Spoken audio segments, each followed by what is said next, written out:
नमस्कार दोस्तों। बात करते हैं इंडियन आइडल की, जो इस वीकेंड से शुरू होने वाला है। थोड़े से उसके ऑडिशंस देखे हैं। इस बार के जज होंगे श्रेया घोषाल, विशाल ददलानी और बादशाह। अब बादशाह किस हिसाब से जज होगा मुझे समझ नहीं आती, क्योंकि वो जो गाता है वो रैप है, वो गाना नहीं है। और उसको गाने की समझ भी नहीं है, जिस तरह वो कर रहा होता है और जिस तरह वो बात कर रहा होता है। उसको वो कुछ बेसिक बातें ज़रूर बोल सकता है कि कॉन्फिडेंस है या कॉन्फिडेंस की कमी है, या लेकिन उसे संगीत की क्या नॉलेज है? उसने कौन सा संगीत का ऐसा बड़ा काम किया है? बादशाह को जज बनाना is not a good idea. Anyway, इस प्रोग्राम को होस्ट करेंगे आदित्य नारायण। शायद आदित्य नारायण बिजी होंगे, तो आजकल उनके डैड उनको रिप्लेस करके उदित नारायण जी आए हुए हैं थोड़े दिन के लिए। और जो ये ऑडिशन हुआ है उसमें एक्टिंग तो बात तो करते हैं जैसे वो बिल्कुल यंग बंदी हो, लेकिन लो राइज की पैंट उनको नहीं पहननी चाहिए, पेट निकला हुआ दिखता है।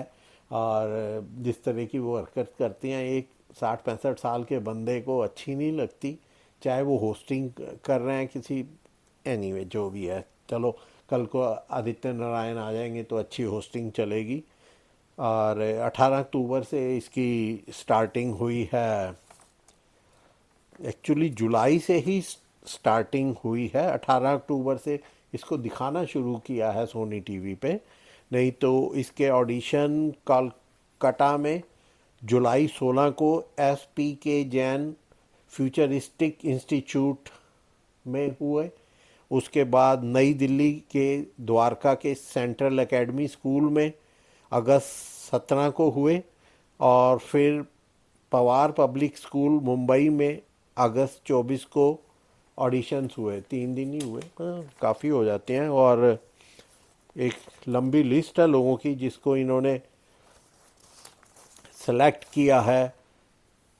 4 लोगों को तो डायरेक्ट सेमीफाइनल मतलब जगह मिल गई है। अभिषेक कुमार, अंशिका चौंकर मुंबई की है, अभिषेक कुमार जबलपुर का, दिवाकर चौबे गुड़गांव के, और मन राजवीर दिल्ली का।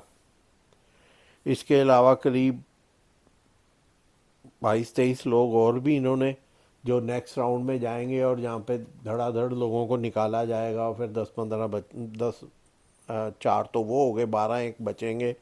मानव है, विश्वनाथ है, भानुश्री है रायगंज से, लक्ष्य मेहता है अमृतसर से, अमृता राजन है कोच्चि से, सुगंधा दाते है मुंबई से, आकर्षित वधावन है अमृतसर से, धर्मेश नायत है जयपुर से, अंकिता पर प्रदर्शन है पूर्व मेदिनीपुर से, आरोश शंकर है मुंबई से, परिणय जैन है जयपुर से, विशाल मट्टू है कपूरथला से, श्रिया वर्मा है दिल्ली से, ऋषिकेश कर्माकर हैं नागपुर से, साहिल दिल्ली से, तनिष्क। इस तरह और काफ़ी लिस्ट है। अभी देखो इनमें से कौन कौन पहुंचेगा फाइनल राउंड में, ये तो पता लगेगा अब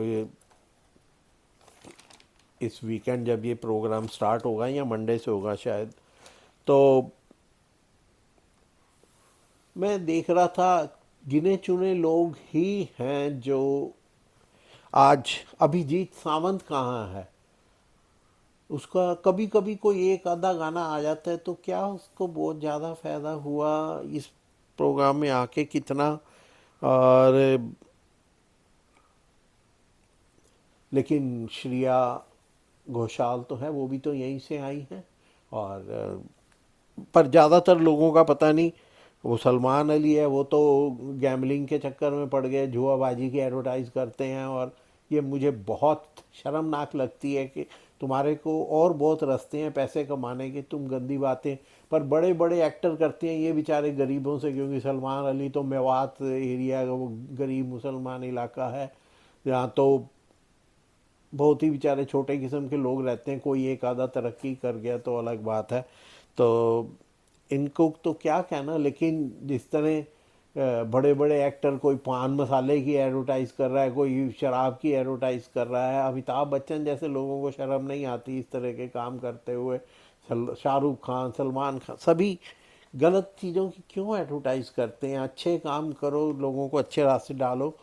आगे बढ़े, मैं पहले एक बात आपको याद दिला दूं, प्लीज़ मेरे चैनल को लाइक करें, सब्सक्राइब करें, शेयर करें, और हो सके तो कमेंट भी करें, बताएं क्या कमी है, क्या अच्छा लगा आपको, और आप आगे और क्या देखना चाहते हैं। आपका थोड़ा सा ध्यान हमारा उत्साहवर्धन करता है और हमें आगे मेहनत करने पे इनक्रेजमेंट होती है कि है लोग हमें पसंद कर रहे हैं। मैं देखता हूँ व्यूज़ तो बहुत आ रहे हैं, लेकिन लोग लाइक नहीं करते, सब्सक्राइब नहीं करते, तो प्लीज़ एक बार लाइक करें, सब्सक्राइब करें। हाँ, तो बात आ रही थी अब, ऐसे कई चीज़ बहुत एग्जैजरेट करते हैं, किसी को गरीब से गरीब ऐसे दिखाए जाते हैं, पता नहीं ये टीवी के प्रोग्राम्स में ये क्या एक तमाशा हो गया है कि जो पार्टिसिपेंट है उनको बाई गॉड मजबूर रोते हुए, जी कचरा है, घर पे खाने को नहीं है, कपड़े फटे हुए हैं, बाप मजदूरी करता है, माँ लोगों के घर में। देखो एक एग्जांपल देता हूँ आपको बहुत बढ़िया, पवनदीप राजन, वो दुनिया भर के इंस्ट्रूमेंट बजा लेता है, और उसको जब भी दिखाया है टीवी पे वो हमेशा वो अपनी हिमाचली टोपी पहन के ही आता है। और इसके बारे में जब वो आया था इंडियन आइडल पे, बताया गया कि ये पहली बार अपने गांव से बाहर निकला है और पहली बार यहाँ आया, और बहुत प्रचार किया गया। भाई अगर वो पहली बार ही गांव से बाहर निकला है, तो ये इंस्ट्रूमेंट जो वो बजा लेता है, चाहे वो कीबोर्ड हो, चाहे वायलिन हो, चाहे गिटार हो, चाहे ड्रम हो, वो उसके गांव में कौन लेके गया था और कहाँ से उसने सीखा? What a nonsense! पब्लिक को क्या बेवकूफ़ समझते हैं, बिना बात ऐसी ऐसी बातें उड़ाते हैं। ये अच्छी बात नहीं है। जो है सो है, उसको उसको मजबूर गरीब बता के आपको क्या फ़ायदा होगा, और क्यों ऐसे ज़बरदस्त प्रचार करना कि वाह जी वाह हम तो मर गए बस। एक और सनी हिंदुस्तानी, ये हो सकता है कि वाकई में जैसा इसने दिखाया कि वो गरीब परिवार से आया हो, बट हो गया है अब। लेकिन इन सब का सिग्निफिकेंस, इनका फ्यूचर क्या है, ये आगे क्या करेंगे? कितने लोग हैं जो श्रेया घोषाल बन गए हैं, और कुछ लोग ऐसे हैं जो इंडियन आइडल के रिजेक्टेड भी आज टॉप स्टार बने पड़े हैं। मैं बात कर रहा हूँ नेहा कक्कड़ की। आ, उसके बारे में भी बड़ी दुखद खबर आज सुबह सुनने को मिली, आज ही मैंने सुनी है, शायद लोगों ने पहले भी सुन ली हो 2-4 दिन। पहला तो उससे किसी के साथ 5-6 साल अफेयर चला, वो शादी भी करने वाले थे, अनाउंसमेंट भी कर दी एंगेजमेंट की डेट, और फिर तोड़ दी गई। फिर उसने रोहनप्रीत से शादी की, और अब सुनने में आ रहा है कि वो रोहनप्रीत से डिवोर्स ले रही है, क्योंकि उसने जो अपने सोशल मीडिया अकाउंट पे नेहा कक्कड़ सिंह लिखा हुआ था, तो मिसिस सिंह हटा दिया है और सिर्फ नेहा कक्कड़ वापस कर दिया है। और ऐसी अफवाहें दूसरे लोग भी उड़ा रहे हैं, तो इससे सुन उम्मीद, मतलब जो लगता है कि नेहा कक्कड़ का भी डिवोर्स होने वाला है, जो कि अच्छी खबर नहीं है। मुझे मालूम नहीं उनका कोई बेबी हुआ कि नहीं, लेकिन ये लोग नहीं समझते। अगर नहीं हुआ तो कर लो divorce, not a big deal, लेकिन अगर कोई बेबी हुआ है तो ये नहीं होना चाहिए। ये जो माँ बाप का रिफ्ट है, ये बच्चों को कितना बुरा असर देता है। अगर आप साइकेट्रिक स्टडी करो तो आता है कि जो बच्चों के दिमाग में खलल या परेशानी होती है, उसका 90% जो होता है वो तब का होता है जब वो बच्चे थे, चाहे किसी को 50 साल की उम्र में मेंटल इलनेस आए, वो तब होती है जब वो बच्चे थे 5 साल के, 2 साल के, और उनके माँ बाप झगड़ते थे, उसका असर है कि वो 50 साल की उम्र में जाके उनको साइकेट्रिक इलनेसेस आई हैं। तो प्लीज़ मत झगड़ा करो, मत तलाक करो, और अगर आपको डाउट है तो बच्चे मत पैदा करो, लेकिन प्लीज़ ऐसा मत करो। तो खैर, बात हो रही थी इंडियन आइडल की। तो अब वो एक मेरी फेवरेट अंजना पद्मनाभन, बेंगलोर की बच्ची थी जो एक जूनियर का हुआ था। कहाँ गए ये लोग, क्या कर रहे हैं, कैसी हैं, इनका क्या फ्यूचर, इनको इंडियन आइडल जीत के मिला क्या? सिर्फ ये कि पहले वो शादी ब्याह में ऑर्केस्ट्रा वगैरह में वो जो गाने गाते थे, पहले उनको एक प्रोग्राम के 20-25 हज़ार मिलते थे, अब 2-2.5 लाख मिल जाते हैं। और तो कोई नहीं, वो लोग थोड़ा स्टार कहला जाते हैं और वहाँ पैसे। लेकिन हर कोई फिल्म लाइन में नहीं आता। तो लोगों, एक बात याद रखो कि अगर सोचो कि हर साल एक तो ये इंडियन आइडल होता है, सारेगामापा होता है, और एक और भी प्रोग्राम होता है, अगर इतने इतने लोग हर साल निकलेंगे तो कितने फिल्म इंडस्ट्री में खपेंगे। और एक्सक्यूज मी। तो चलो जी, देखेंगे, इंडियन आइडल शुरू होगा। अभी तो मैं आपको एडवांस में उसके बारे में बताया है, आपको लिस्ट भी बताई है उन लोगों की जो इंडियन आइडल में आने वाले हैं।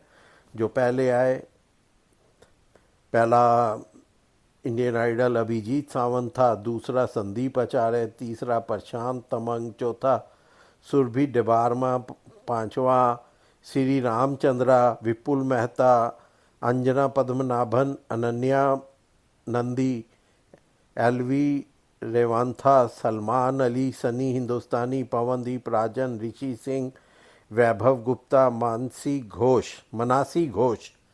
जहाँ तक पवनदीप राजन की बात है, ये प्रीजुडिस था, उनके दिमाग पहले ही सेट था कि इसको दिया जाए, जबकि वो लड़की जो कांजीलाल, मेरे को उसका नाम इस टाइम नहीं याद आ रहा, जो भी था, वो लड़की ज़्यादा डिज़र्व करती थी उसको सेकंड, उसका इसका अफेयर दिखा के कहानियाँ बना दी दुनिया भर की। लेकिन शी डिज़र्व, वो बेहतर वो थी कंटेस्टेंट। लेकिन इनका तो शुरू से ही वो था, वो जी ये बंदा गांव से आया है, इसको पहली बार शहर आया है, इसने कभी, जबकि मैंने देखा है कि वो उससे पहले वर्ल्ड टूर कर चुका था एक बार किसी और प्रोग्राम की तरफ से।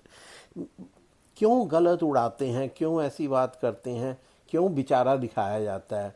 ज़रूरी है कि हर बेचारा ही कलाकार हो? कलाकार अच्छे परिवार से नहीं आ सकते, या अच्छे परिवार से आए उसको पब्लिक बकअप नहीं करेगी? कैसे कैसे तमाशे करते हैं ये। विशाल ददलानी तो बहुत ही तमाशा करता है, गलत बोलता है, बहुत ही एरोगेंट बंदा है।